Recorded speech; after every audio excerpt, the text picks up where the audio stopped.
Welcome back to my new video. মই হাজোৰ ল'ৰা, হাজোৰ সাধাৰণ ল'ৰা এন তালুকদাৰ।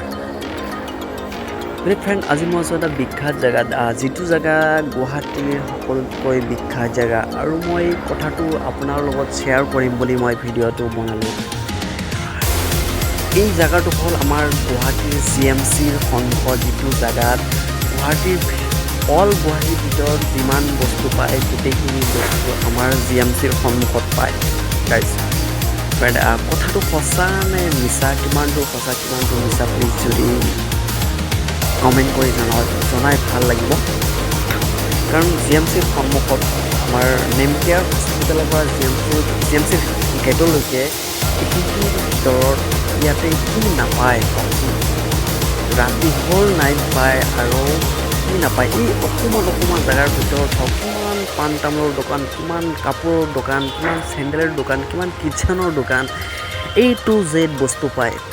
ফ্ৰেণ্ড, কথাটো হয়নে নহয় ক'বচোন, একবাৰ জনাবচোন। আৰু এইখিনি জেগা খুবেই এটা ভিৰ জেগা, সকলোতকৈ ভিৰ জেগা 24 আৱাৰ্ছ, কাৰণ গোটেই ৰাতি ভৰ ইয়াতে সকলো ধৰণৰ প্ৰায় বস্তু পোৱা যায়, খোৱা বস্তু পোৱা যায়, আৰু বস্তুবিলাকৰ দামো লয় বহুত। কিন্তু অলপ জেগাৰ ভিতৰত মানে কিছুমান দোকান আছে ন, খুবেই ভাল লাগে। আজিৰ ভিডিঅ'টো ইমানে। ভিডিঅ'টো ভাল লাগিলে প্লিজ এটা ফ'ল' এটা লাইক কৰিবলৈ নাপাহৰিব।